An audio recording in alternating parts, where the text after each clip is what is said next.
If you're hearing our voices, that means it's time for It's This Meets That, podcast where we watch show movies you don't have to, but maybe you should. I'm Russ. And I'm Jared. And we're back with part 2 of Conan the Barbarian, the 2011 edition, the remake, reboot, revisit. Hit film. Hit film amongst some crowd of people. And it's a very special part 2. Oh, boy. Big day here at It's This Meets That Studios. Russ's 40th birthday is upon us. Jesus, you don't have to tell my birthday. Oh nope, we're reminding everyone about it a bunch. Now, if there are any hackers or listeners, they know my birthday. Great. Yeah, well, you can edit in 35 or something. Whatever you want, but yeah, happy birthday. What a milestone. It's almost our 50th episode, not quite. Yeah, which is kind of a bummer. I think this is our 49th. Yeah, we didn't time it quite right, but no, not quite right, but hey, that's okay. Yeah. So a couple of big celebrations. Well, thank you, man. Yeah, this is exciting. Yeah. Cheers to a beautiful partnership and friendship. To many more of this. To many more not knowing what we're talking about. Indeed. Mm-hmm. Oh, that'll keep going forever. And on top of that, furthermore, a very special birthday treat, a treat for our listeners as well. What? I think. Oh boy. Maybe. Oh no. We'll find out. So we don't talk about the origin of the podcast, probably ever. No, actually, we haven't. No. And so back in the day, we used to play a lot of games where we'd talk about a movie and then make a funny, It's This Meets That. Yeah. Yep. I remember that. Yeah. What became the Hollywood pitch section of the podcast. Yep. So what I wanted to do was a little speed round of Hollywood pitch with you here. And I had set aside a few movies that you might not have even seen, but I'm going to give you a description. Okay. All right. A couple of sentences about the movie, and then I want you to give me your best Hollywood pitch based on that. Now, geez, on the fly, but I guess I can edit this so I can fix this later. Yeah, and exactly. Fix it in post. Make yourself sound smart. If it makes you feel better or if it helps, I can go first. Okay. All right. Give you something to riff off of, maybe. All right. Okay. How many speed rounds are we doing here? What do we got? Well, to celebrate each decade of your life, I was thinking we do 4 movies. Okay. I like that. Okay. That's good. All right. And you might notice a theme. Oh boy. So if it's okay, whatever. First up, I'm sure you've seen it. We've got the 40-year-old virgin. So for the listeners, in case you haven't seen it, now we've got Andy, played by Steve Carell, is an amiable single guy, works at a big box store, living alone. 40-year-old Andy spends his free time playing video games, curating his action figure collection. Sounds a lot like someone we know. Oh my God. Despite his age, Andy has never had sex. So his friends, including the laid-back David, Paul Rudd, push Andy towards losing his virginity. And while attempting to get over his awkwardness around female customers, Andy meets a local shop owner, Trish, and they begin a tentative romance. Okay. So, all right. I'm happy to go first. I mean, I have something. I can go. I think I can go. Well, you've already prepared ones here. So I've got one. Yeah. But if you have one, go for it. No, not yet, but I've got half of it. But go ahead. I'll let you go first. So okay. Do it. So I was thinking, I went a little bit lazy on this one. Date night, also Steve Carell joint, right? Yep. Got a nice little date set up there. Yeah. Meets Pineapple Express, right? Okay. Sounds like a no-brainer. Lots of hijinks. Lots of overlap cast. Well, okay. Little bit of overlap cast. For some reason, this is the first thing that popped in my head was American Pie meets Role Models. Ooh, I like that. Yeah, Another Paul Rudd connection there, you know. Yep. Losing your virginity connection there. Got that tie-in right there, you know. And then role models, you get like the nerdy, the LARPing side of things, you know. So right off the top of my head, that's what I'm going with. I love that. It's pretty good. Next up, a movie you definitely have not seen. Okay. I can assure you. It's an Eastern European documentary. Oh boy, I definitely. This ought to be fun. Called Knucklebone Head. Now, the premise here, Oscar's a 40-year-old teacher whose Jekyll and Hyde lifestyle starts to cast a shadow on his family life. Just when he's starting to show signs of calming down following the birth of his firstborn. And he's got his new mortgage and he's got several visits to a psychiatrist, but his manager lures him back into his old life as a rock and roll lunatic and on an apocalyptic 3-week tour in China. What?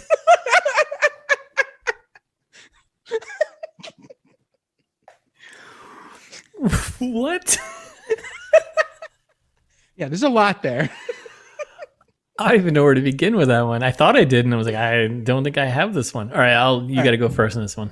Yeah, okay. So when I heard Jekyll and Hyde, obviously I immediately thought of the Nutty Professor. I was going to say Jekyll and Hyde. No. Because I did. Yeah, no, that would be crazy. The Nutty Professor. Specifically the remake. Because it's so good. Okay. Meets The Hangover 2, which, if you don't remember, it takes place mostly in Thailand. So that's where we get our apocalyptic journey to Asia. And it seems like, just like The Hangover 2, this movie has a lot of disjointed elements that don't really work together. Oh, man. Okay. What do you got? All right. I'm going to go with School of Rock meets The Great Wall. The Matt Damon awkward movie that no one should have seen. Great. That one threw me off so much. I was like, what is this even about? Yeah. So the next couple should be easier, I think. All right. So that's 2. We got here we go. Yep. What's number 3? Number 3, a movie you might have seen. I don't know how much of a is Bruce Dern a person? Oh yeah, Bruce Dern. Yeah, absolutely. Oh, yeah, I figured you're a Bruce Dern guy. He was in Hateful Eight, the most recent thing I can think of. Yeah. Oh, interesting. Well, he was also in this movie, Middle Age Crazy. Jesus Christ.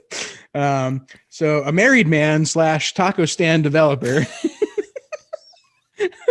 Our hero, Bruce Dern. Obviously. Is turning 40. And that's when the midlife crisis hits him. He becomes with young women, especially a Dallas cheerleader, and buys a Porsche. And apparently that's kind of the whole premise of the movie. It's really all I could get. It seems like one of those. Hold on. I can go first if you need to. Yeah, you go first. I have it. I just can't think of the name of the movie. Here, hold on. Okay. This seems like a no-brainer. Debbie Does Dallas meets Tag. You know that Jeremy Renner joint? John Hamm and Ed Helms. Yeah, I like hijinks ensue. It's probably part pornography. Unclear. I'm gonna go Chef meets. I'm gonna go with Chef meets Wild Hogs, the Tim Allen, John Travolta midlife crisis movie. It's perfect. All right, you're back in business. Yeah, now the juices are flowing. Okay, all right, so that's 3. Okay, all right, I feel stronger now with that one. Okay, and the last one here might be a little easier for you. Okay, more modern. We're going back to This Is 40. So I'm not sure if you've seen it, but I think I have. After many years of marriage, Pete, played by Paul Rudd, another Paul Rudd movie. Wow, Paul Rudd, a lot of 40 movies. I mean, are you surprised? Yeah, that's true. He's like perpetually 40. Yeah, he really is. Right? So after many years of marriage, Pete is the sole male in a household that includes his wife, Debbie, who's Leslie Mann. Mm-hmm. I saw this, and two young daughters, Iris Apatow and Maud Apatow. So you know what kind of movie this is. Mm-hmm. As Pete struggles to keep his record label afloat, he and Debbie navigate a 3-week course of sex and romance, career victories and financial hardships, aging parents and maturing children. They'll have to learn to forgive, forget, and enjoy the rest of their lives before they kill each other. All right, what do you got? So for me, I mean, one, I'm being real lazy now, in that it's Knocked Up. Because this is actually a sequel to Knocked Up. Yeah, it definitely is. It's like a spinoff, right? Spinoff characters or something like that. Exactly. Yeah. Yep. It's in the same universe as Knocked Up. Yep. Meets, and here's where I'm throwing you for a loop. Anti-Grace and Frankie. Now, okay. I'm going back to my tried and true wishful Hollywood pitches, where I wish they had done this instead, because the movie was okay. Mm-hmm. But I would have loved it if Paul Rudd's character had realized he was gay and like fell in love with some other character from Knocked Up originally and kind of abandoned the children and started their families over again, like an opposite of Grace and Frankie. Okay. All right. And followed that journey. I'm going to go with it's Ant-Man meets American Beauty. I don't No, that sounds good to me. I don't know, right? I mean, yeah, happy birthday, buddy. Thanks, man. That was fun. That's good. Yeah, and listeners, I hope you enjoy. If you want us to do more speed rounds of Hollywood pitch, that might be the winner. I think just doing speed rounds of Hollywood pitch. Right? Oh my god! All right, that was good. Good stuff, man. Well, thank you for the birthday wish and the birthday fast round there. It was good. Of course. And listeners, if you're out there, send Rush a happy birthday on, social media or wherever you can find it. Send us an email, maybe about meat. That's fine. Yeah. Wish me a happy birthday and send me some meat. Mm-hmm. Yeah. Send us a steak. I'll give you Russ's address if you email me. Nope. That's okay. Now we're okay. All right, should we start talking about Conan again? I guess we'll go back to the depressing then. Oh, yeah. Let's get back. Oh, man, that was so much more fun than the rest of this movie. Okay. All right, here we go. So we're back. Part 2. Here we go. All right, rest of this movie. Where are we? So we just got the land boat. And the land boat is now coming to fruition, right? Yeah. We got them coming to attack the cult. Attack the cult, right? Yep. And I'm glad that this came back because it didn't seem like, unless this was going to happen, seemed like there was no reason to have that cult scene otherwise. Yeah, pretty much. And also, like, how is this guy not a god yet? So the premise here is that it's been 20 years since he put the mask back together. Like, what has this guy been doing for 20 years? Figure it out. Yeah, right. So I was going to bring this up later, right? So because he finds the mask, right? He puts it all together when Conan's young. 20 years. They explicitly say 20 years. Like, yeah. What are you doing? What takes you so long to? I don't, because he finds this temple immediately. So I don't know. So wait, hold on. So was there something else he needed to do outside of getting the pure blood? That was more to bring his wife back, though. Well, and that's what he's doing now. But like, he's been in search of a pure blood. But he could still use the mask, right? Didn't it have all these unspeakable powers or something?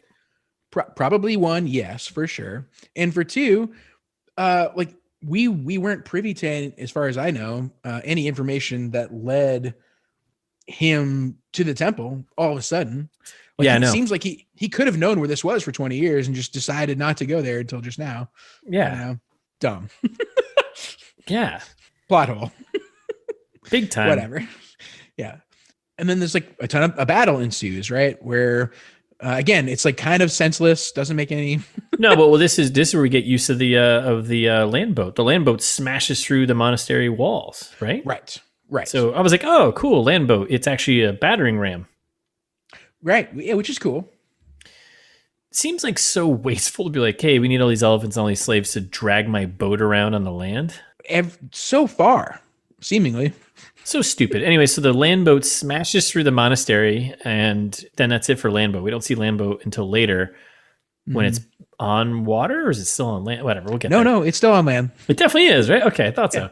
All right, so then we're in the monastery. Bad guys arrive. They're killing people. Blah blah blah. Stupid stuff's happening. Tamara's kind of holding her own. She's like doing all right in the fight. Yeah. No, she's definitely holding her own. She's kicking ass. Old wise dude's like telling the maidens all head to the temple. Bad guys are just killing people. Blah blah blah. It's kind of all boring. Doesn't make any sense. Stupid. But then he sends Tamara away in her own buggy and cart to get away from everything else, right? Because back to her birthplace. Right, because she is the most important piece here. She's the pure blood, and that's what Zim there is looking for to bring his wife back. It took me. Maybe I wasn't listening or wasn't paying attention, but it took me a while to figure out that like, oh, he's just using her as a physical vessel to put his wife into. Right. Exactly. I actually didn't put that together until the very end. I was like, I don't know what the fuck's going on. Yeah, it's like a Ghostbusters situation. It definitely is. Yeah. So then we get in the forest, and inexplicably, Conan has a telescope. Yeah. Again, it's fantasy, so it's like there are kind of no rules, I guess, right? Yeah, like, I mean, but come on. Like you'd think somebody would have invented a gun if they have telescopes, right? I mean, actually, bad fantasy has no rules. Good fantasy has some rules that everyone abides by. So, yeah, and I guess telescopes probably predate guns, so never mind. Yeah, people have been looking at things before they've been shooting things, I think. Well, yeah. Not that much longer. Not that much. In the grand scheme. They were like, I can see something. Now I want to shoot it. Right? I mean, pretty much. And that's what Conan's doing here is like scoping out his the things he's scoping out his prey. Yeah. So, okay, that all makes sense. So then the cart is off and running. He recognizes a symbol on the cart or something. There was no was there explanation of that? Like, or he just it's like Invader Zim's octopus symbol there. Oh, so she got into monastery. Car. Yeah, Zim car. Yeah. Did we just find the name for our rideshare company? Ooh. Don't tell anyone, listeners. We'll pick you up and give you dinner. Oh, hey now. Yeah, that's what we do. Yeah, we'll treat you right. Yeah, Zim dinner. Yeah, it's probably not eyeballs that are eggs. No, just eggs. Yeah. So, I mean, I'm still laughing at Zim. Zim is a hilarious name for a villain. It's pretty stupid. Yeah, I keep calling him Invader Zim because that cartoon, I always think of it. They're not spelled the same way, but close enough. Sounds the same. So then, so Conan goes. He gets on top of the cart, and then it's the monastery, some monks with her inside, and then a couple of them riding on the horses in front, trying to get her away, and then there's Zim's bad guys chasing them. Conan catches up. He jumps on top of the cart. He bashes through the cart, and then we have the meet cute moment between Tamara and Conan. And we're like, you could say that. Yeah. Oh, hey. Oh, hey. You're the one, kind of. Yeah. Sorry, I almost bashed you. Like, you're kind of the one until the end of the movie when I just drop you off and leave you there. Anyways. Right. And like nobody's thinking to stop the caravan. Like Conan jumps on top, and nobody like. She's got a bunch of guards and stuff, and they don't even turn around. No, they're just kind of like riding away. And I was like hoping for like a horseback fight is usually pretty fun. Like that could be a cool thing. Yeah, well choreographed. Yeah, no, it wasn't. This wasn't the only. I think the only thing I thought was cool was when one of the monks there, he like flipped around on the horse and like arrowed some guy behind him. I was like, yeah, that was cool. That was pretty cool. But that was it.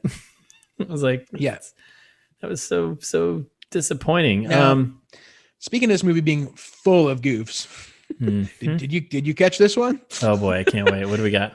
So this is when things are starting to go to shit here in the fight here. Conan's losing a little bit, and the wagon flips over, and we get the shot twice. Oh yeah. Like there's no reason to do that. No, it's literally the same shot. Yeah, because I know I caught that. I was just like, because so she makes her way up to like this other cart that's like kind of like where I guess the guy who's like controlling the horses is in front of like the carriage, and she disconnects the carriage, and the carriage like sinks down and then like flips over, and there's like one shot of it like just digging into the ground and kind of just like being all lame. Yep. And then they cut to another shot where it's like the thing does this crazy, it's like in the air and it's flipping. It's just like slow motion. Yeah, they're like, oh man, that's the shot we wanted, and just like crazy slow mo, flipping over, exploding. Like I was like, what? Yeah. This is and like didn't bother making that the only shot. Yeah, and I was like, I kind of laughed. I was like, that's a bit much. But then, yeah, the old lady, the fair lady there, Tamara, she can hold her own. She's kind of fighting off guys and doing all this whole thing, right? Oh yeah, bad guys getting bashed left and right. Left and right. This is when Conan clotheslines a horse. This is when he he bitch slaps a horse with a giant chain. Like, what? Yeah, it's terrible. It's absolutely terrible. It's like, why would you do that, man? Just It didn't hurt the guy. yeah, you didn't hurt the guy at all. The guy just like fell over. He's like, all right, thanks, man. Kind of Oh man, my horse. like Jason Momoa hates horses so much he wanted to like clothesline a horse. I hope that's what it is. I hope it was like improv. That Yeah, he's like, fuck you, horse. gotcha, horse. Yeah, I could see that. And then we get like him and there's one other guy kind of left over. Everyone's been killed, and he's got like kind of like facing off again. I don't know who this character's name was. He was just Remo. Remo. Oh, I know right? exactly who this character is. Yeah, so he was Remo, and he was just some guy. He's got a funny face. name too. Yeah, he's got a funny name. He's got a tattooed face, and he's looking pretty, gnarly. And they're like facing off, and like I guess gonna kind of fight a little bit. And then Conan does this thing where he takes the sword he's got when it's all covered in blood and just wipes it on his face.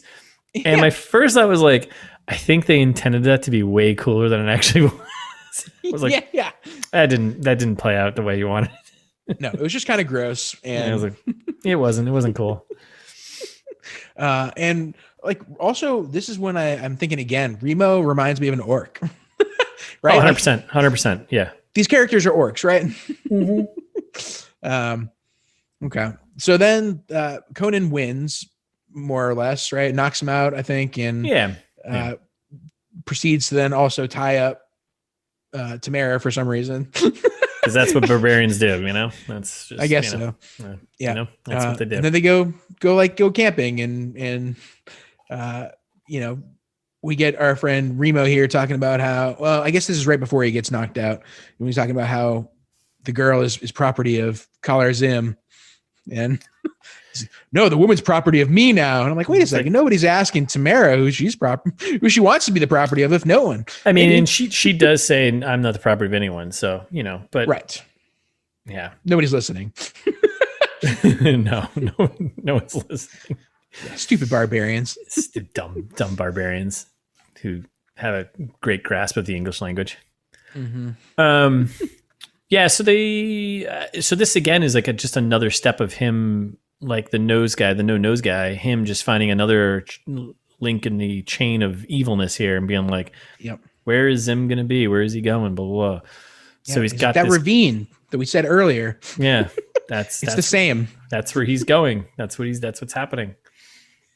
So yeah, I think from that point we jump, I don't know if you had anything else, but they jump back to the monastery. And this is where Rose McGowan's like being vicious to all the other maidens there, right? Yep, just like scratching the shit out of people with her fingernails. Yeah, so she's killing one of them. Yeah, definitely. Definitely kills one of them. So she's like poking him, trying to find which one is the pure blood. So apparently she can poke him, taste their blood, and be like, "This one's not pure. This one's just right. This one's a little too cold." Yeah. And then she's like killing him, and she scrapes one in the face, and it's like, "All right, come on, come on, get over it." Look, this is a little bit much, right? Mm-hmm. Like a little dramatic also, there, villain. Huge time suck. I don't. What's the point of this scene either? Like, you're wasting time. Just poke and taste and be like, nope, next. Poke, taste, nope, next. No. And again, yeah, getting real Harry Potter Nazi vibes here. But at the same time, so before you get into the Nazi vibes here, so go on. Why is she doing the blood test here when they saw them put the Tamara in a cart and she takes off? Wouldn't you think like, oh, that's the one because she's the one who's separated from the rest of the group?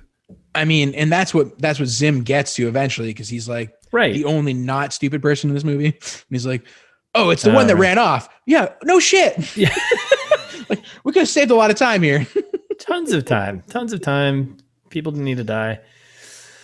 So she's just killing people. And then we get a little backstory. Yes, we get a lot of backstory. So he drags out the wise old guy, hookah smoking cult leader there. And they have a little back and forth about, and this is where we get like, so early on, you get the backstory about his wife and you're like kind of sympathetic. She's like, oh, his wife got killed and he's trying to bring her back. Okay. That's completely reasonable, motivation. Sure. Then we get the real story, though. Well, potentially. Which Who knows? I'm still kind of team bad guys. I think I am too. But like, so we get a little more backstory about his wife being burned. They do a flashback to her being basically burned alive, right? At the stake, right? It's horrible. Yeah, it's terrifying, you know. But then we get even more backstory. We're like, oh, you're feeling sympathetic, and then they cut back, and the old guy's like, yeah, but your wife basically wanted to enslave everyone and rule the world, right? Which, that's, all right, not cool. Yeah, that's come on. You lose points for that. Yeah, come on, just. Which this is like the first time they started naming places a little bit. You know, I'm starting to get confused. They're like, oh, yeah, she wanted to enslave everyone in Hyboria. And I was like, wait, weren't we talking about like Hycrania earlier? And then in this Hyrule, maybe? Yeah, Hyrule. Legend of Zelda? What do we? Yeah, I don't know. Yeah, I don't know. It just was. It's also like, well, so you bring your lady back and she wants to enslave and rule the world. Like, then what? I don't know. It's stupid. Mm-hmm. And then we cut back to Conan and Tamara, right? Yep. And then I think this is when they're had like late night dinner time. Yep, exactly. This is right after Conan mangles Remo, knocks him out, ties him up, throws him in the trash, kind of. Yep. Yeah. And then we get Tamara having a nice little dinner, asking if Conan will escort her to Hycrania. Mm-hmm. He's like, no. He's like, I got stuff to do. Yeah, I got revenge to do. Sorry. Yeah, I got to bash that guy. Yeah, that's what I got to do. And then she definitely re-spells out to everyone about the whole crossing of paths. Like, if you didn't pick up on this, she pretty much she literally says, like, our paths were supposed to cross. You're a warrior. It was in the prophecy. It's like, yeah, we know. Yeah, you're a prophecy. Yeah, we recognize that. Yeah, and then it's like, okay, nighttime. Okay. Right? Like that's what the movie does. Yeah, and then it's like, well, what did you guys talk about between all that? And now you're going to talk about now you're talking about important things? I don't know. Yeah. But she pushes back on Conan and some of the stupid stuff he says. He's like, he's not he's a barbarian. He's not big in chivalry. He's just kind of, Well, his manners are what's lacking. Yeah, lacking in manners, lacking in chivalry. He thinks it's okay to tie her up and put her own dress in her mouth, which comes back a couple times later on. But hey, different time. So then, yeah, this is 2011. It's totally different time. 2011 fantasy. Yeah. So then I think I don't know if you had anything else there, but no, it's like the next day. Like, it's like, oh, nighttime, and then it's like the next morning, and this is when they're making little jokes about their names and stuff, right? Or was that in the nighttime too? I think it was in the nighttime. Yeah, you had more. Yeah, you had some. I remember that bit was just annoying. Yeah. Yeah, honestly I couldn't hear. I was like, I don't know what's going on here. No, she was like, well, my name is Tamara, and then she like rattled off like 6 names. Like, what's your name? He's like Conan. Yeah, just Conan. Conan. Like, how gauche. Come on. I don't know. Like, I'm kind of rooting for it when Conan's like, shut up. like, yeah, fair enough. But she's also right. And yeah, being a jerk. Yeah. I don't know. I hate everyone in this movie. Like, I'm not rooting for any of these people. No, I think I'm still in team bad guy. I think I'm going for Zim. Yeah, Zim seems like the only one with a real motive. So yeah, a real plan. It's like, hey, my wife got murdered. But then we get this awkward moment where we cut to bad guy and daughter on. Oh yeah, land boat. Still on the land, by the way. They're in land boat. And this was like a little weird, but little creepy moment between. Didn't care for it. Yeah, it was just, hey, she's undressing him slowly. Yeah, different time. Hey, different time. Yeah, taking off his like little armor chest piece, taking off his sleeveys. Yeah, I don't know. And then we get a re-explaining of their plot and plan again. Right. Like, oh yeah, just wait till Maliva, my wife, comes back. She's going to bring back secrets from the realms of the dead. You're like, that's not how this works. Yeah, like, what the fuck, man? All right, I don't, whatever. It's, this whole scene was a little, whatever. It's fun. And I do love the daughter's trying to, do a little bit of planning here, saying, well, what if we fail? I think she's also got a little bit of a daddy thing going here. Big time. Yeah. Right? She wants to be mom. Right. She's like, I can be mommy. Like, what if we fail? What happens? Ugh. And I love a good villain. We won't fail. Well, I mean, you might want to have a contingency. yeah, just have a backup plan. Don't be so short-sighted there, man. Kind of have a backup plan, you know? Yeah. Good And then villains he's have kinda- backup plans.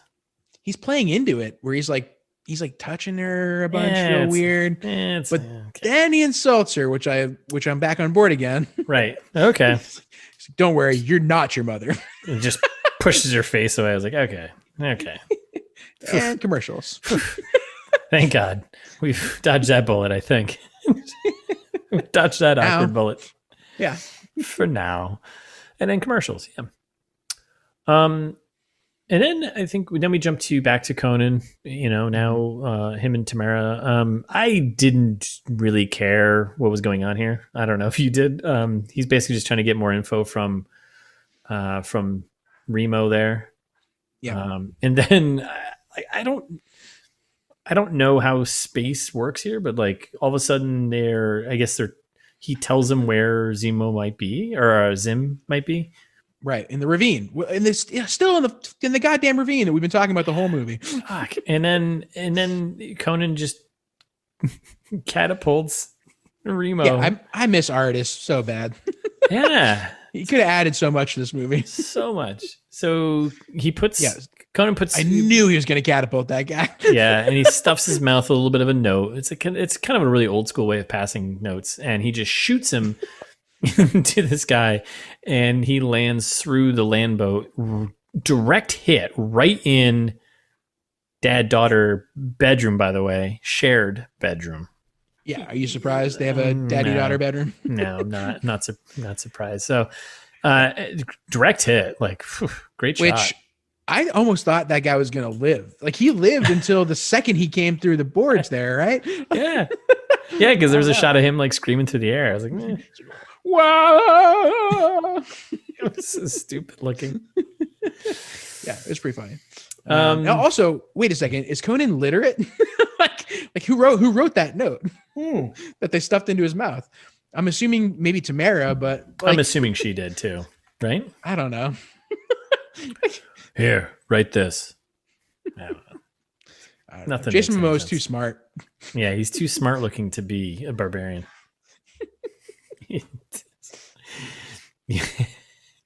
So then where we jump to the old Shaipur Bay outpost. Yeah, finally. Yeah, thank God. Yeah, finally, we're getting to the most exciting scene in the movie here with the dust monsters. Yeah, finally. Oh man, so was so looking forward to this. So we get to the outpost here because the note that was stuffed in Remo's mouth for Zim and daughter there was that, hey, I'll meet you at this outpost and I'll hand you over. Basically, using the lady as a bait. Works every time. Every time, except this time.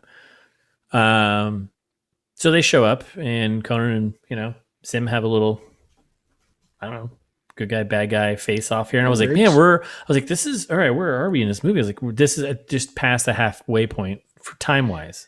Way past. So I was like, okay, they're going to meet now and fight. And then I was like, clearly Conan's going here. Right. Well, it could, yeah, it should. Yes. In an ideal world, this movie ends right here, but I was like, oh, he's going to get his ass kicked and then he has to come back again. That's what's going to happen here. Yeah. So we get a lot more of, at least we get the dust monsters, which are kind of cool. They are. And they shoot out of the ground, out of the sand, and like fly up into, onto like scaffolding and are climbing around, running around. Rose, so this is important though. So Rose McGowan, she like the evil daughter there, goth daughter, she creates the sand monsters, right? She picks up the sand. Right. Well, because Conan's talking about, he's like, you killed my daddy, and I know you're that girl's daddy, and this is whatever daddy's in. Is that what's going to happen? Down. Yep. But I don't get it. So she uses his power, but she never uses it again, which is really annoying. Nope. Yep. Could have used it a bunch more times in the movie. So many more times. Like she's a sorceress basically, and she just uses it once. It's like you could have used this towards the end, whatever. Yeah. So there was just a lot of climbing, a lot of fighting, a lot of tumbling. how did they make those dust boomerangs? There was one point where Yeah. the dust monsters kind of make their own dust boomerangs or something and throw them at Conan, which seemed real sharp. Yeah. Yeah. I don't know. I really don't know. That's a great question. Mm. If anyone out there is a dust boomerang expert, Yeah. If you're listening and you know something about dust boomerangs, hit us up. Side note, Jason Momoa looks tiny, I feel like, compared to when he's in like Game of Thrones or Aquaman or like, I don't know. Yeah, he Like beefed watching him up. jump around. Yeah. He beefed up later in other things. Yeah, he's pretty For tiny. sure. But so I don't know. Like this, I feel like this should have been cooler than it was, but it was kind of like, okay. I mean, I don't know. It's Huge waste of time. So Tamara's trying to escape. Then we get another sword fight between Invader Zim and Conan here. There's still almost an hour left in this movie. We're still praying to God. Yeah. Zim's got like a real neat Wild Wild West sword. Did you notice? Did like a kind of a Darth Maul kind of double extend thing, right? Mechanical. Yeah, it was neat. Yeah. It's like, all right, that's fun. And then, but it was dope. And then it was just kind of it though. I don't know. Right. Didn't work. It didn't work at all. I was like, oh, that's cool. It doesn't help. Yep. So they're fighting, they're swording back and forth, right? Poison boomerang from the daughter. Yeah, daughter she cheats. She hits Conan with a little poison there and kind of throws him off his game. Like, why not just hit him with something that's going to kill him and end it? That's exactly what I was going to say. Like, this poison seems incredibly ineffective. Yeah, it's it just kind of makes him a little dizzy. It seems like for a second. Like it's supposed to give her dad an advantage, but he doesn't do anything. He doesn't. Yeah, the poison took forever to kick in. It doesn't seem like it does much at all. So he's going down, and then Tamara, she's kind of actually kicking ass, doing her own thing against the sand dust monsters, whatever. Mm-hmm. And then she comes in, grabs a torch, picks up Conan. Right. They throw the torch into some oil or whatever, and which Zim has like oh no! I'm like, why? This seems like they're getting away. Oh no! And there's a big explosion, and there's slow-mo running, and there's an explosion, and I was just like, what? Yeah, it's a real Skeletor moment. It definitely is. And then but like, what would explode like that? Like it's not, oil doesn't explode like I don't know. Like it's clear that they hadn't blown enough money on practical effects. Like everything is stupid CGI, and they're like, "Oh, we should do one thing. We should do one thing with like, a real explosion." Because there's no guns in this universe, right? Nope, apparently not. So it wouldn't be gunpowder. Yeah, and that's what I was thinking. Maybe some type of explosive powder for something else. Maybe I don't know. Yeah, I don't know. Could be like the Great Wall where there's like, fireworks or. Hey, what we need right now? We need an explosion to get them away. That's all it was. We need is Matt Damon, but pretty much. Anyways. So then they just slow-mo run, and then they just jump off of a cliff out of this outpost and into the water. There's some swimming. This is all seen in the trailer. They jump. That's why there's another hour. And I was like, here we go. And then they go to the boat. Artist's boat was So I was confused. I was like, back to the pirate ship. Was he here the entire time, like just chilling? Yeah. Okay.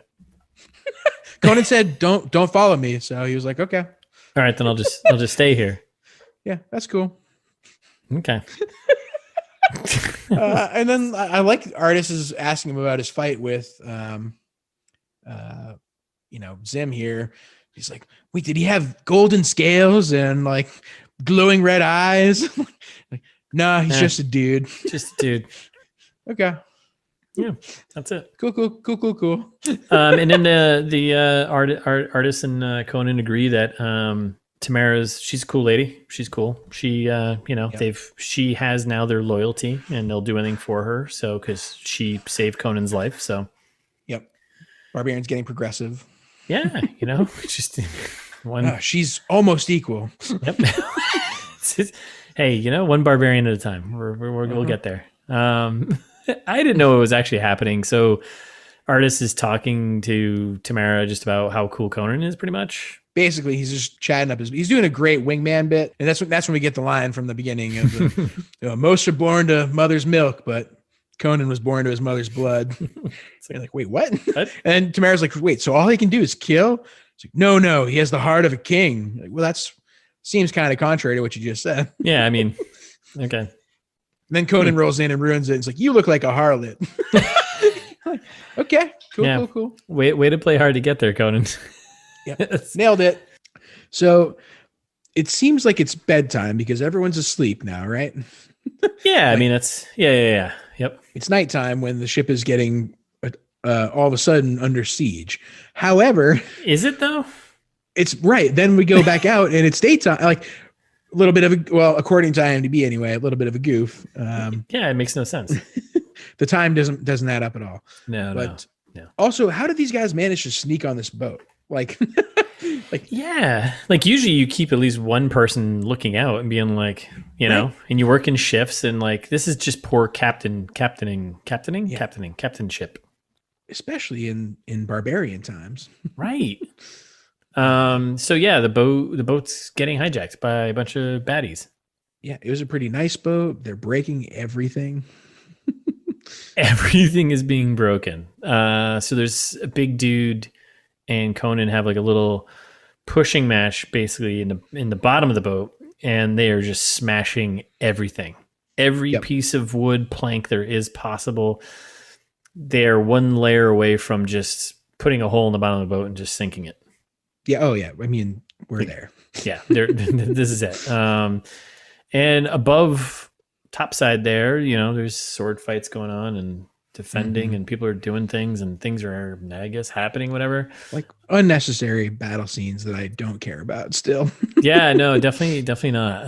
It is pretty dumb. And then there is a great shot of Conan and this big dude down in the bowels of the ship fighting. Yeah. Pretty sure there was like a box of chickens that were thrown. Yep. R.I.P. chickens. Pretty sure that Wayne's World made that joke. Oh my god, what are you doing stacking these chickens? Well, stack these chickens. And it's like, what? So yeah, and then topside fight, everyone's just doing things. Conan gets back up there because he kills this guy in a pretty brutal way too. Yeah. Sticks the sword and he just pushes his head into it, and he's like, how many barbarians With does help this from sword Tamara. Yeah. Right, with help from help Tamara, and he pushes the guy's head right through the sword, and she's like, "How many barbarians did this sword kill?" And the guy can't answer because he's dead. But Right. 'Cause he's dead. Yeah. There's a couple of cool like Mortal Kombat scenes in this movie, but couple, but they all kind of fall just a tad flat. But it's kind of a weird like kill line too. Like, would you ask someone a question just before you're about to kill him, or you know what I mean? Like you're mid asking a question and being like, "Dude, you already cut this guy's throat. He can't answer you." I think it's really for himself. Yeah, it definitely is. Okay. So then we go topside, and then they're fighting, and Conan throws a giant sword to Tamara. She has a bit of a hard time picking it up, but she gets it. She chops someone up, and Conan makes a comment. Nice. And then he does a very 1930s Pirates movie, grab on the mast and swing and kick a guy overboard. Yep. Classic. That's good. Good guys win. They defend the boat. Everyone's exciting. There's a big Everyone's celebration, cheering. like a massive celebration over this win. Yay! Yeah, it's like, but this big, like, yeah, like, okay. Why is And everybody clapped. Yeah, it was just like, and everybody clapped. And then we're on the boat, quiet time. Things are kind of back to normal a bit, it seems like. And then they pull into somewhere, I don't know where. And Conan's like, I got to leave again, right? He's like, I got to leave. I'm leaving. Yep. And Artis is like still trying to wingman for him here. So after Conan's about to book it, it seemingly does, Artis is talking to Tamara. Can't remember how she says it in the movie, but Tamara. Okay. Yeah, we'll saying it'd seem our friend has forgotten their Tamara, map of the shoreline. Tamara Tomato, whatever. Yeah, Tamara Tomato. And tells her that she should bring him the map. You're like, nice. Classic. And he's like, well, we're leaving at dawn. Don't be late. You're like, this isn't a cruise ship. Yeah, like what? This is a mission to murder a guy and stop the end of the world, or who knows, whatever. and not very clear, but again, bring your boys, bring your buddy, Yeah. bring these people who are who've been with you, doing these things all this time. Like you're just like, nah, stay home. So unwise. So he goes into the woods, heading into something, and then, but she catches up to him, and then he's like, you shouldn't have come. And then they're hanging out, they're talking on the cliffs, and he drops. I hate this so much. He drops the line here, and I think this was supposed to be equivalent. And I'm going to read it from the original movie because I think this is supposed to be kind of like iconic, like the original line, or the line from the original Conan. But so he drops this line, and they're talking, and he's like, "I live, I love, I slay, I am content." And then they just start making out. I think that was kind of like they were trying to do. I don't know if maybe this is lifted directly from maybe one of the original comic or stories or whatever, but not nearly as good as the classic Arnie line of to crush your enemies, see them driven before you, and to hear the lamentations of their women. Yeah, I mean, that's more barbaric. That's barbaric. That's like it means something different. Definitely means something different, but it was like trying to have like his iconic line, right? And it was just like, look, I'm gonna eat, pray, love over here. Yeah, and like, but yeah, this is what the modern line is. Yeah, the Arnie one was good. Yeah, he's like, and then I do some yoga, and it's like, no, the Arnie line is like, no, I'm a barbarian, crush my enemies, and then inexplicably turns into a sex scene. Like, yeah, like that's straight not up, a line. Yeah, like, oh man, that's a great line. Okay, let's do this. Like infuriating. It's another scene they could have cut entirely because it didn't mean anything. Yeah, it actually, you're right. It meant nothing to the rest of the story. It was just to have it just because it's a Conan movie and you're supposed to have that. So yeah, but stupid. But stupid. Yeah. Infuriating. Mm-hmm. So they have sexy time, and then she actually takes off in the middle of the night. Does the old well? I thought it was the next morning. Sorry, still middle of the day or whatever. I don't know. It's still who knows what time it is. Time doesn't mean anything in this movie. No, time doesn't mean anything in any movies. But she suits up and kind of sneaks out, going to catch the boat before dawn or whatever it was. Which good. That was what you're supposed to do, right? And as soon as she walks out, she is just captured. Yeah, it's frustrating. What about all the guys in the boat, like down at like the dock there? Like, what did they just? I don't know. Yeah, and we made her out to be like a fairly competent person too, and like all of a sudden she can't do anything. Yeah, that's true. Like, because that comes back later on too. Like she just does things that make no sense from the things that they built her up to be able to do, and it's like you're doing completely stupid things now. Like they're just making her do these things so it can put Conan in a position to have to like save her or put him in a position to have to do something. You know, and it's like. It's so frustrating. It's so fucking frustrating. But the top side, we do get Jason Momoa ass. Right, huge. We get a little butt crack. Little Jason Momoa butt crack. Hey, you know, delightful. Equal nudity time. Well, not even close. Sure. Not even close. Yeah. And it's like, well, back to the castle. And now we're at a castle. So they've got Tamara here and reinforcing the story again. They're like, oh yeah, really got to get that pure blood in case you weren't aware. This is what our plan was. I definitely at this point was like, is this fucking movie like almost over? I think what happened, here's what I think happened. I think there was some kind of experimental contract situation going on with SAG and the actors in this movie where they were like, okay, you know what? We're going to agree that Rose McGowan gets at least 39 minutes of screen time and Stephen Lang gets at least 42 minutes of screen time, and it all has to be proportional and exactly right. And that's why they just added in these scenes that don't matter at all. yeah, that's actually a good point. Yeah, right. They're like, ooh, we got to make this movie be at least, 2 hours long. Yeah. We paid Rose McGowan $3 million. The least she can do is be on screen for at least 20 minutes. This movie could have been an hour and a half and been much better. And not even, I'm not just saying like cut time, but just like could have been a better movie. Sure. Anyway, so I'm saying cut time. Just cut it. So they're, I think, so they're at the castle. They've got the pure blood Tamara here. Conan did something. I don't know what he did, but he found his buddy with the eye patch from the beginning of the movie. He's like, his buddy with the eye patch is like, hey man, come find me. I can help you with something. And now he finds him because he's a thief and he helps him break into the castle. right? Yeah, and this is, I think, the first time. Correct me if I'm wrong. I think this is the first time in the movie they write the name of the place we're in on the screen inexplicably. It's Like, so no, you're right, but it's Argalon, City of Thieves. I don't care. so they did do it. They did it 3 times, right? And the first time Okay, they did it, did I they? was but the first time I did it, I did the same thing. I was like, what does it matter what it's called? Like, just show a fucking castle and just be there. Yeah. But they did it. They did it for the outpost. That was the first time that they're like, this okay. like, whatever outpost, and I was like, who cares? It doesn't matter. Just be there, and we know what it is because you literally just told everyone where you're going to be. Like, Yeah, and they do the same thing here where they say Argalon, the City of Thieves, and then 2 minutes in, he's like, "Oh, well, you're in the City of Thieves after all." you just God damn it! like, we're not stupid. Just Yeah. well, I mean, Some of us aren't that stupid. oh my god. So yeah, Conan's there. He's getting his buddy there to help him break into another place we get the name of, Cor Kalba, which is the home castle of the bad guys, right? Home field advantage there. Yeah, Elon Musk shows up, who's somehow French. Like, he has a weird French accent that I don't understand.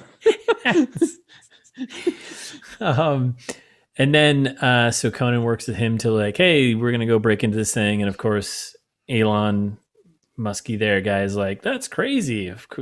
Why would you do that? And it's like, it's like, all right, I guess I will though. Yeah, thanks for increasing the stakes here and making us feel like this is a dangerous thing by telling us. Yeah. Well, he goes, why are we doing this? And Conan just says, there's a woman inside. And you're like, that's not why you're doing this. You're doing this to avenge the death of your father, as far as I know. Right. And then he goes, she must be really pretty. All right. Okay. Who stopped writing this movie? Like, did they just give up and they let Jason Momoa finish the script? Like, I don't know. Yeah, you're right. I actually missed all that dialogue. But yeah, it's like, no, I'm actually going to avenge my father and my this guy who killed my. Oh, and by the way, I'm going to help someone who I'm loyal to because she saved my life. So I don't know. Right.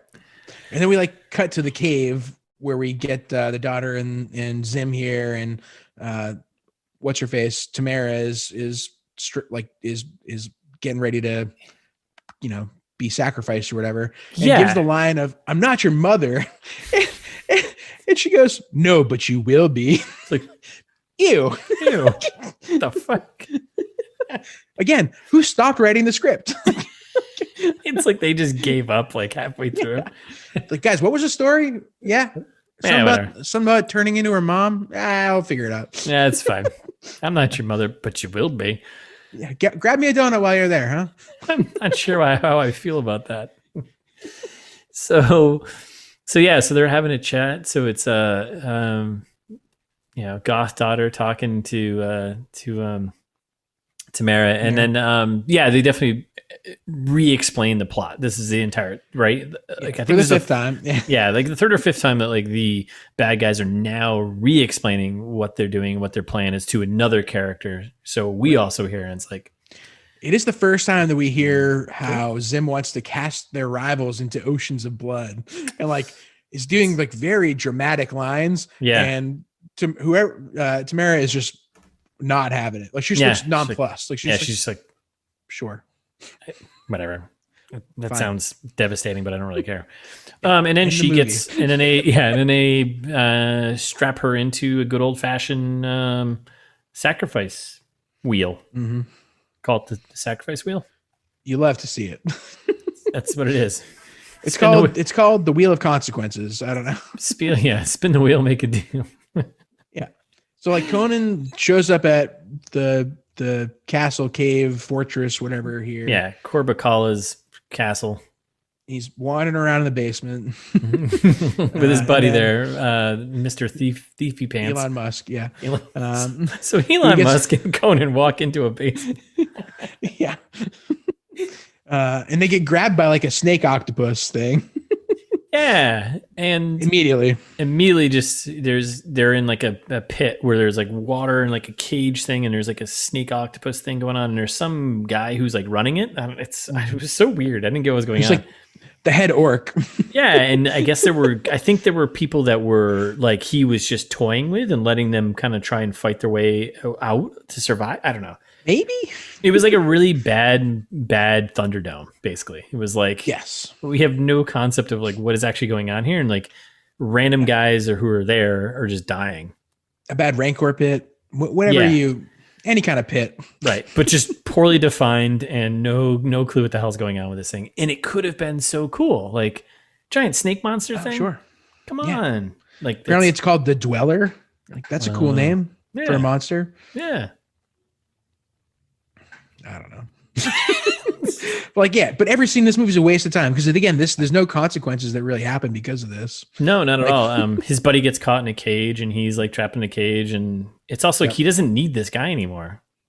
No, and like so, right? I mean, he's his buddy. I guess he's his friend now, but is he? it's like he met him like for 2 minutes, and now he's like, buddy, buddy. But it's like labor camp time together. Yeah, but you actually didn't bring your actual buddy who can actually help you defeat things with you. Like, right. I don't know. And then the head orc, Conan starts hugging him, and I don't know if you caught this, but the orc's just like pounding on him with his fist. In his left hand, which is also free, he's holding a giant hammer.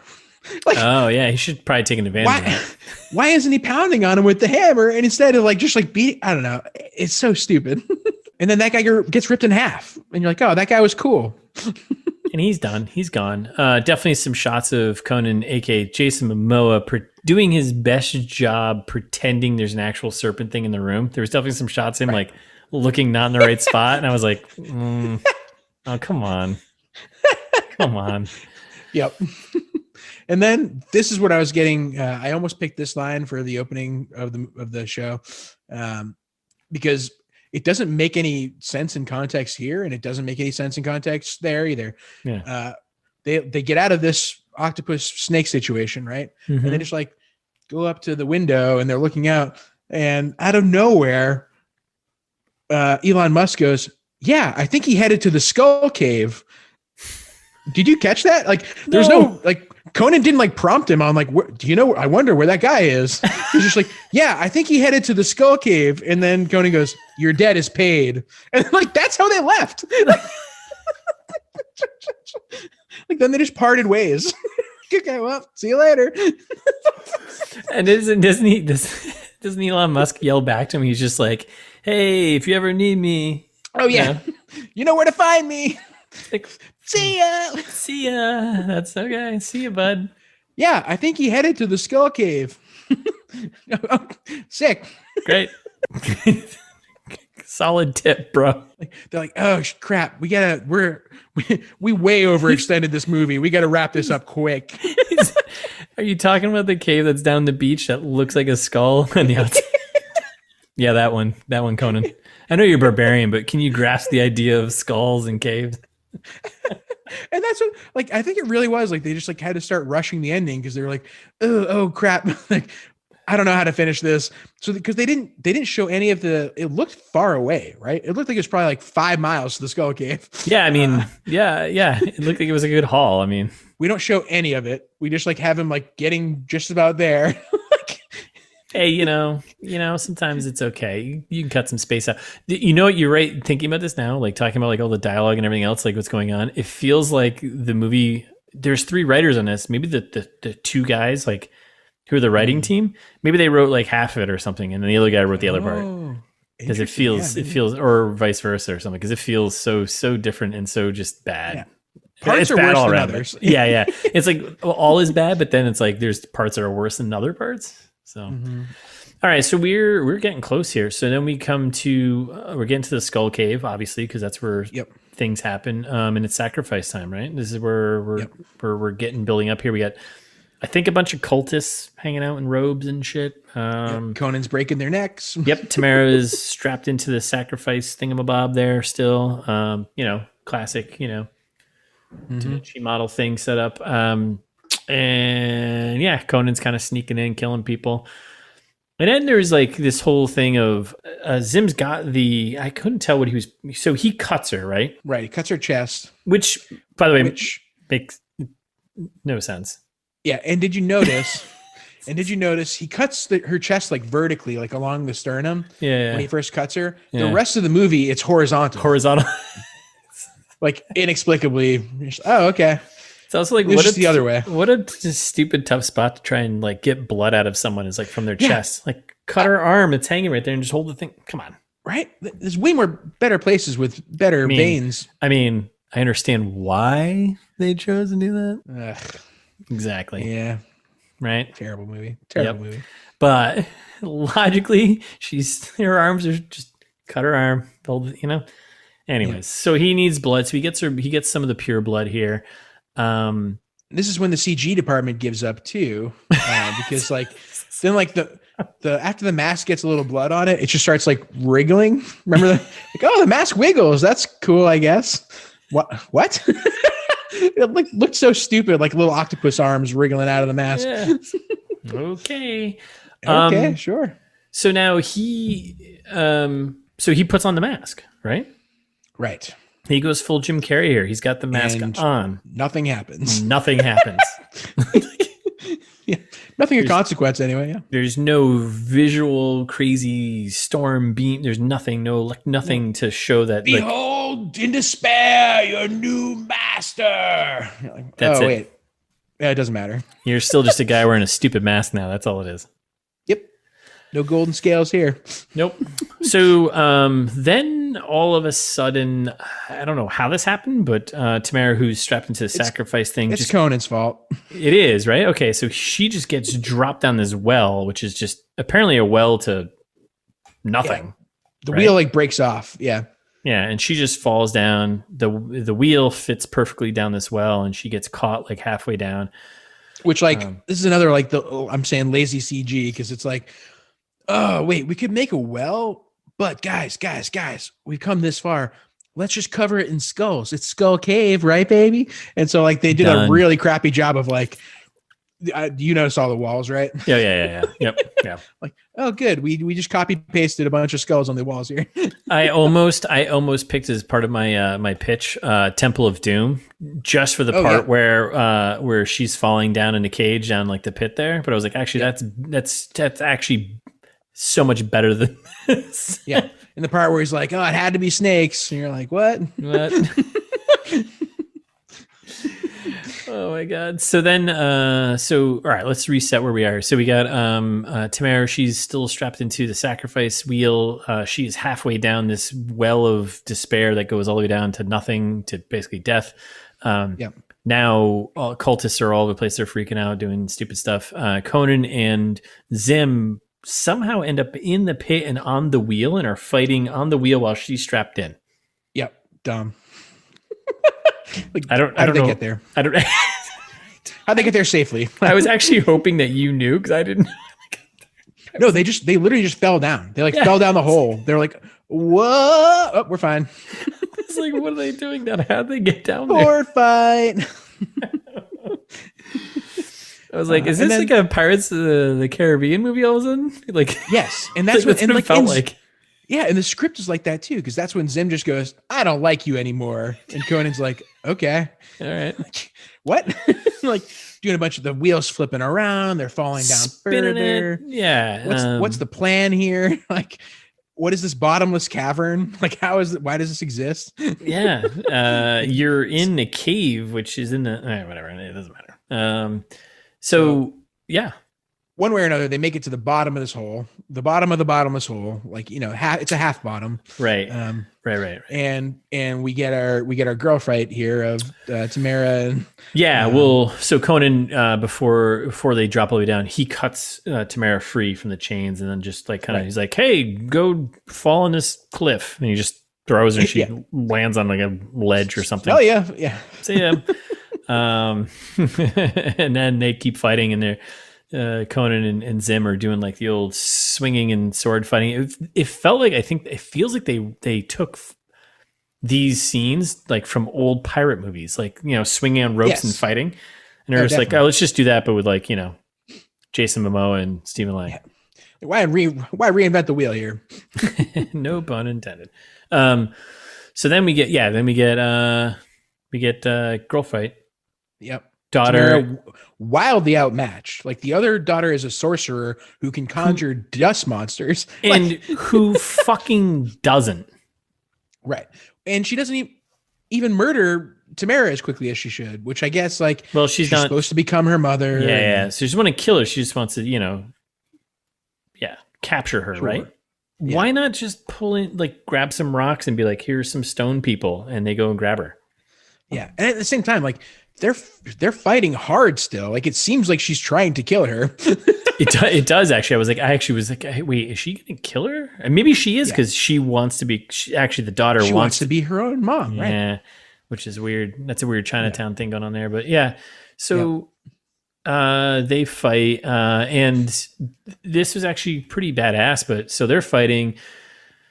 Goth daughter has kind of got her pinned, right? And she pulls her arm up with her. She's got these claws. She got like these metal claw things, right? And she's about to Yeah, we haven't talked about those probably enough, but no, not nails at all. are very long metal claws. Yeah, that's why she's cutting people all the time. Yeah, scraping faces and stuff like that, and she's sniffing their blood, and then tasting their blood. And she's about to go strike, but then Conan shows up and he just grabs her arm, just lops her arm right off. It's amazing. I couldn't stop laughing. It was another one where I couldn't stop laughing. Oh, I was like, what? That's awesome and also hilarious. And she just takes him right off. Just totally boom, done. I wonder, do you think Rose McGowan has a fake arm now? Like, do you think that was real? Like the way that it looked like she wasn't expecting it either. Like she's just like, oh wait, oh what? Oh shit. And then she just kind of stumbles back a little bit, and Tamara just goes, die, and then pushes her off a cliff. You're like, wait, is this how she's gonna they really got so lazy at the end? Yeah, they really did. Yeah, so Tamara just pushes her off the edge and she lands on a die. It just so happens there's a spike. It was like a railing with spikes in between going down. Yeah. It was like, oh, this just happens to be here at the bottom of Skull Cave. Come on, who put that there? So dumb. Yeah. She lands on it. She gone. She done.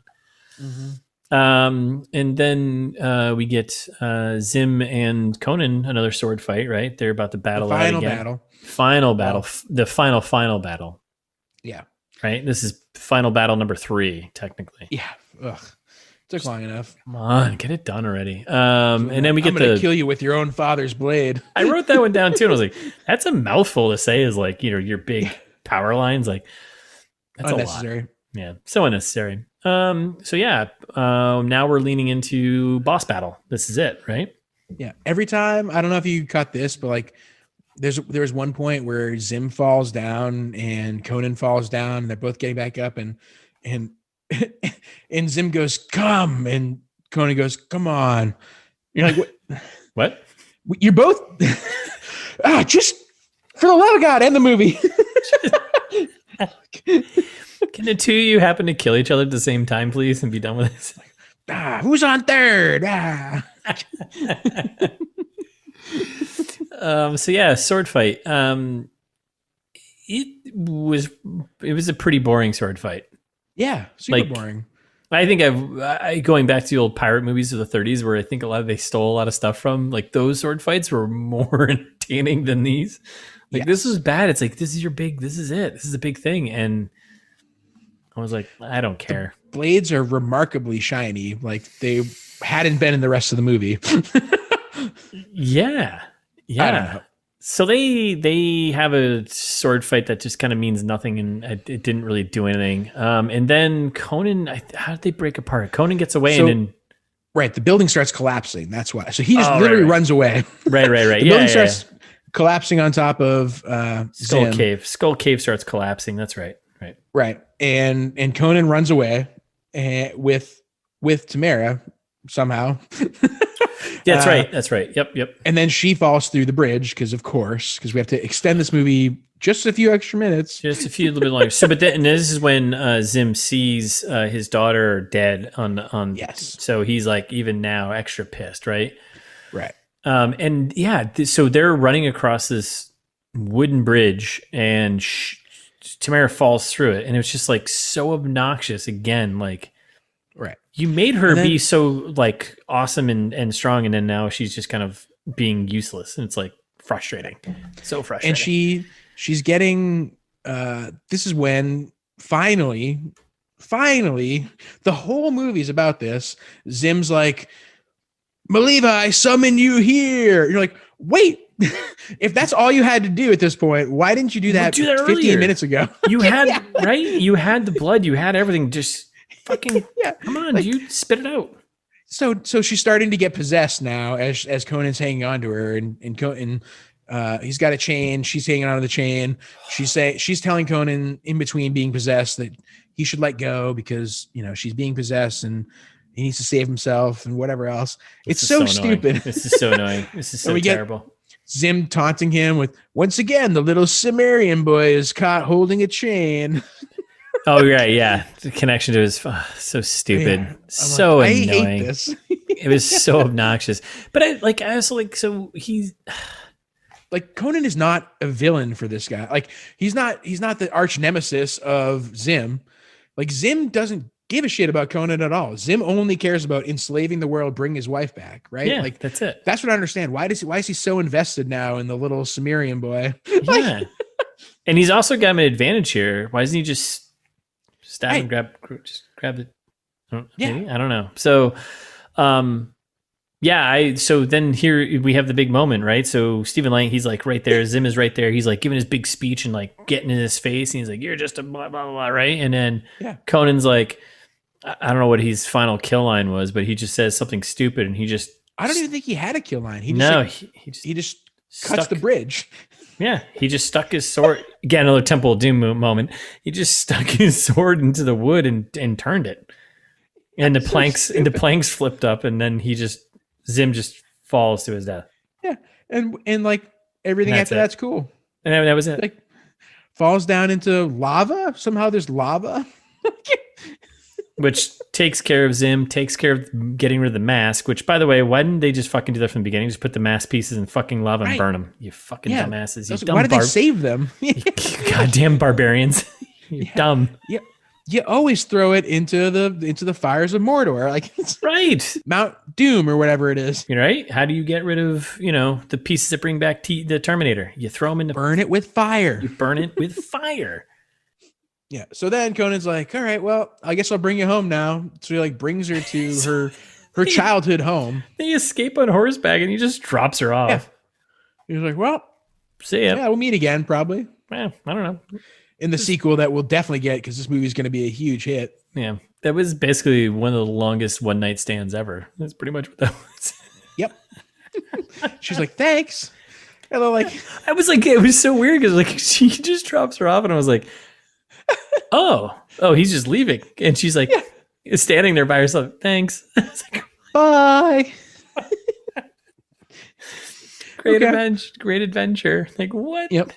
So then Conan goes to the burned out ruins of the village that he grew up in, finds his father's forge. Somehow all of this stuff's still there. Like, I'm imagining in barbarian society, like someone probably would have scavenged this by now and like, taken what was left of the forge and turned it into something. It was 20 years later. 20 years. Yes. And then at the end, when he, tells his dad that he finally thinks he earned the sword or whatever, and he holds it up by the blade. Yeah. Why? I don't like, and that's the actual end of the movie. That's it. I was waiting for it. I was like, oh, this will be, he'll sit there and maybe have the sword, maybe dig in the ground. He's on his knee or something like that. And then we get like the Morgan Freeman voiceover being like, sure. Yeah. And that's the story of Conan the Barbarian. And, or like, and never found Zim and he's still out there trying to do it. Or like, I don't know. Or he would lead into another story and be like the original movie and be like, but that's a tale for another time. Or, you know what I mean? Like, sure. Cool. Bring back artists. Yeah. And you and I talked about this before we started this whole thing. The music, he had no theme music. We listened to the original Conan theme music. Awesome. Fucking epic. It's awesome. They didn't have this. They didn't have it. They needed that. No, they're playing like Korn. Ugh. Garbage. Yeah. Ugh. This movie was, I think one of the worst. Yeah. I'm not as mad as I sometimes am, but No, but it was pretty bad. Like $90 million. I'm not happy. Yeah. $90 million. How much more was that than the fucking John Travolta one there? I mean, well, because it made $63 million, which is 17,500 times more, roughly. And that's pretty good. Yeah, that's pretty good. Yeah, stupid fanatic. So that's it. That's Conan the Barbarian. Yeah, I don't recommend you go see this. Sometimes at the end, I'll say go watch the movie because it was kind of fun. Yeah, you could skip this one unless you want to see Jason Momoa's butt, which hey. Or shirtless Jason Momoa for pretty much the entire time. Oh yeah, sure. He is actually topless the entire movie. Yeah, and arguably better looking when he's not so super ripped. Like he's like regular ripped in this movie. Yeah. I don't know. Yeah. Something to think about, listeners. Let us know. Yeah. Let us know. What era of Jason Momoa do you prefer? Aquaman or Conan the Barbarian? Anyways, that's it for us. So thanks for listening. We'll be back next week with something new. But in the meantime, you can follow us on Instagram at It's This Meets That. We are ITMT Pod on Twitter. Or if you're feeling old fashioned, you can send us an email at itsthismeetsthat@gmail.com. And as always, you can find all our episodes at itsthismeetsthat.com.